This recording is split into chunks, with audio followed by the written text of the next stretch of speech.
네, 마지막으로 연합뉴스의 강성철 동포 전문 기자님께서 하시겠습니다. 연합뉴스 강성철입니다.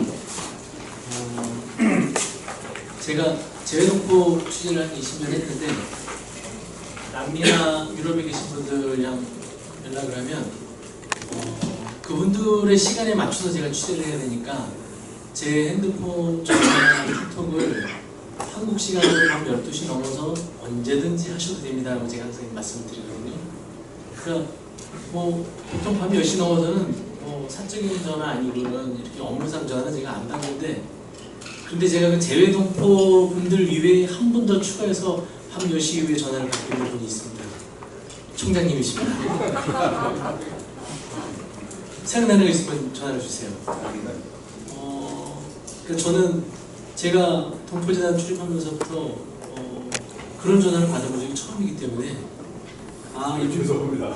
아닙니다. 저는 이게 진심이 있다는 생각을 늘 하고 있고, 그런 부분에서 또 이런 동포 관련 정책 토론이나 세미나 등에 많이 참가를 했지만 정책을 만드는 기관에서 기관장부터 저렇게 많은 분들이 오셔가지고 목소리를 직접 듣는 거는 이게 처음이기 때문에 사실 이 자리 자체가 굉장히 좀 감격스럽게 생각을 하고, 이런 자리가 또 앞으로 좀 많이 만들어졌으면 하는 바람이 있습니다. 그리고 제가 제 발표 내용은 지금 3가지 정도 제안을 올려놨는데 이거는 그냥 읽어보시고요. 그리고 제가 한 10여 년 전에 공주대에서 대학원 과정으로 재외동포학이 개설돼가지고 제가 입학을 했었습니다. 근데 졸업을 하고 나서 학과가 더 안 이어졌는데 이유는 입학생이 없었기 때문이거든요. 그런데 이제 시간이 흘러서 동포청이 생기면서 지금 아까 몇몇 교수님도 말씀하셨지만 재외동포에 대한 연구, 지금 여기 나와 계신 분들이 대부분 다 선구자적으로 해와셨고 저도 수많은 인터뷰나 취재에서 인용을 많이 했던 분들인데 이분들의 뒤를 이을 차세대 연구자들이 필요하다고 생각을 하고, 예를 들어서 콜카 같은 경우는 각 대학에 국제개발협력센터를 만들어서 거기에서 학과도 수업도 하고 지원도 하거든요. 장기적으로 동포청에서도 대학에 재외동포 학과가 생길 수 있도록 장기적인 정책으로 한번 고민을 좀 해주셨으면 감사할 것 같고요. 그리고 추가로 좀 말씀드리고 싶은 거는, 저한테 많이 동포분들이 묻습니다. 동포청이 생겼으니까 이제 예산 많이 늘어났으니 우리 지원 많이 해주지 않을까 하고, 저는 이제 그런 말씀을 물어보시는 분들한테 꼭 제가 드리는 말씀은 동포재단과는 다르다. 재단이 25년 동안 해오면서 오랫동안 알아온 정의든 아니면 동포 사회의 어떤 실제로 어떤 사업을 하는 것에 대한 진심이든 이런 게 있으니까 조금 계획서가 부족하든 또는 결과 보고서가 부족하든 어느 정도 지원을 했겠지만, 이제 정부의 제대로 된 중앙 부처가 됐기 때문에 더 꼼꼼하게 챙겨야 됩니다. 꼼꼼하게 챙겨야 되는 이유는 사실은 지원을 잘 받기 위해서이기도 하지만, 그런 결과 보고가 잘 만들어져야 기관장이 바뀌고 단체장이 바뀌어도 이 사업이 계속 유지되고 발전할 수 있거든요. 동포사회의 경험 축적이라는 면에서 그런 정확한 계획과 결과 보고 이런 거 하지 않으면 지원이 없을 겁니다라고, 그러니까 지원이 어려울 수도 있다고 저는 오히려 거꾸로 부정적으로 얘기를 해요. 왜냐하면 청이 생겼기 때문에 모든 게 다 해결된다고 생각하면 안 되고, 청이 생기기 위해서 동포사회가 그렇게 발해왔기 때문에 청이 이제 잘 자리 잡도록 동포사회도 응원을 해야 되는데, 그 응원하는 방법은 여러 가지 서류든 보고서든 이런 것도 정확하게 만드는, 이렇게 필요하다는 생각을 저는 해서 그런 강조를 하거든요. 제가 이 3가지 얘기한 거는 읽어보시고 참고하시면 감사합니다.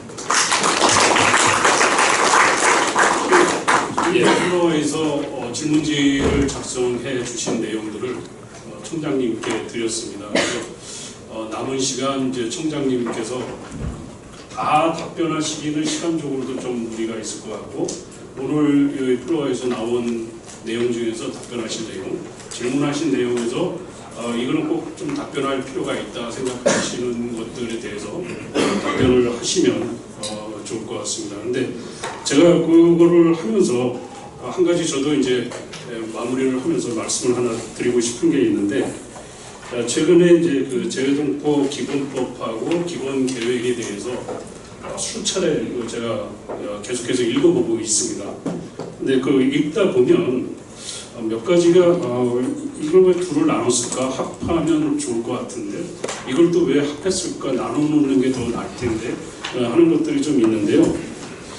이제 오늘의 그 토론회라고 하는 게 사실은 이제 조만간 예정돼 있을 아까 청장님께서 내년도 2024년 1월쯤으로 이제 예상을 하셨는데 재외동포 정책자문위원회 외교장관님께서 그 위원장하시는 정책자문위원회에 이제 보고를 해가지고 거기서 이제 확립이 되는 그런 것인데 그거를 올리기 위해서 이제 기본 계획을 수립한 거고 이거를 우리가 오늘 그 내용을 공유하면서 앞으로 그 기본 계획이나 아니면 해마다 해야 될 그 연차별 계획 이런 거에 대해서 좀 그 좋은 제안들이 상당히 있었다고 생각하는데요.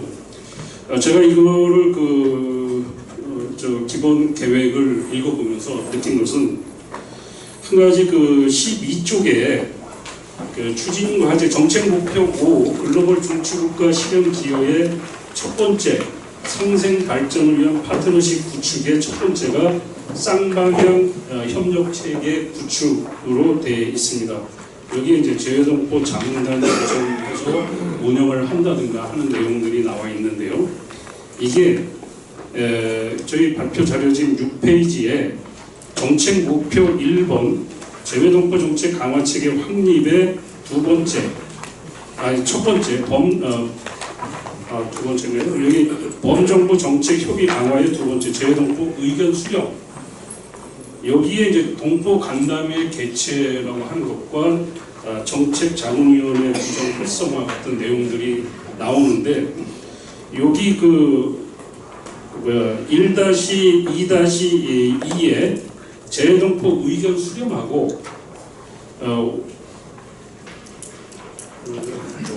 5-1-1에 쌍방향 협력체계 구축하고 내용이 좀 약간 중복될 수 있는 것 같다는 생각이 듭니다. 그래서 요거는 합해보는 걸 한번 고민해 보시는 것도 이제 그 정책위원회에 올리기 전에 고민해 보시는 것도 좋을 것 같다는 생각이 들고요.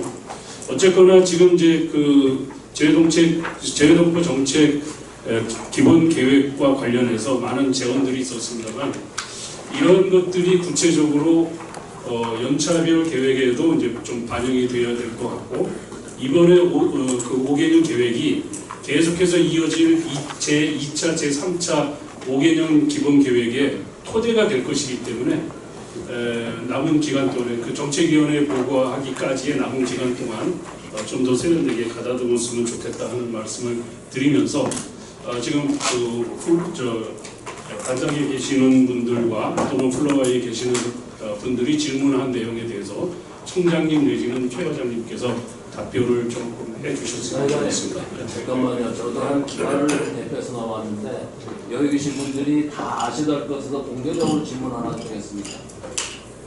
청장님께 드렸습니다. 드리기는. 아 그렇습니까? 예. 이거는 여기 계신 분들, 앞에 계신 분들뿐만 아니라 다 아셔야 될 것 같아서 그렇습니다. 오늘 너무 좋은 내용을 잘 들었습니다. 저는 국회에 여야 의원들의 모임인 이 대외 동포를 지원하는 세계 한인 경제 포럼의 운영위원으로 있고 산하의 FTA 일자리 센터장을 맡고 있습니다. 그래서 지금 FTA를 활용해서 우리 중소기업들이 내는 수출을 지원하고 일자리를 많이 만들고 있는데요. 그런 과정에서 제가 느낀 게 있습니다.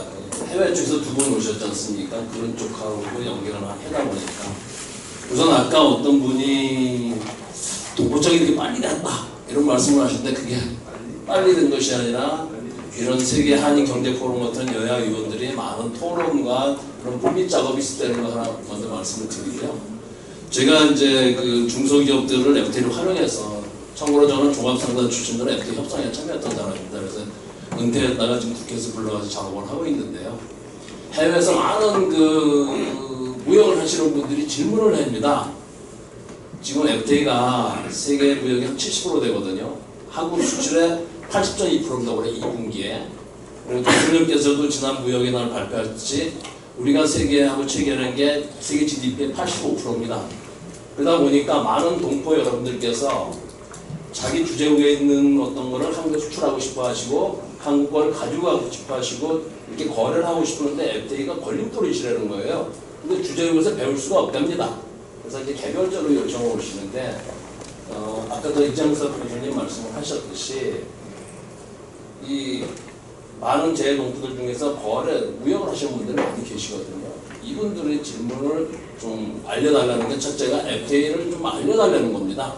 주재국에서 배울 수 없으니까. 근데 세계 무역에 하려는 게 필요하잖아요. 그리고 특히 이제 FTA 전문가가 주재국에는 없답니다. 그리고 주재국 정보 얘기해도 아는 분이 별로 없대요. 근데 전 세계는 FTA가 자꾸 늘어나니까 이걸 좀 지원해달라. 그래서 교육을 시켜달라. 그런 걸 지원할 수 있는 전문가를 양성해서 좀 파견해달라. 이런 내용이 있었고요.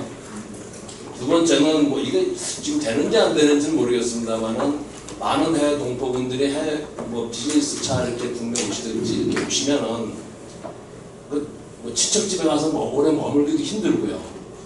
또 업무를 하다 보면 또 어디 찾아가야 되고 그래서 유소호스텔처럼 우리 대동포들이 오셔가지고 좀 저렴하게 숙식을 할 수 있는 그런 센터, 거기에는 비즈니스도 할 수 있고 또 어떤 센터가 있으면은 거기를 기반으로 해서 뭐 정부도 요청하고 뭐 이런 센터를 좀 구축했으면 좋겠다는 게 저희한테는 요청 사항이었습니다. 그래서 이 두 가지를 정말 좀 공개적으로 말씀을 드리고 청에서도 좀 이런 걸 좀 고려해 주시고 앞에 계신 선생님들께서도 경제가 필요하지 않습니까? 지금 경제 얘기는 안 나왔거든요. 아까 이장수 교수님 해주셨는데 실제 거래상에서 이런 필요성이 있다. 이 말씀드리고 이제 질문을 마치겠습니다. 예, 감사합니다.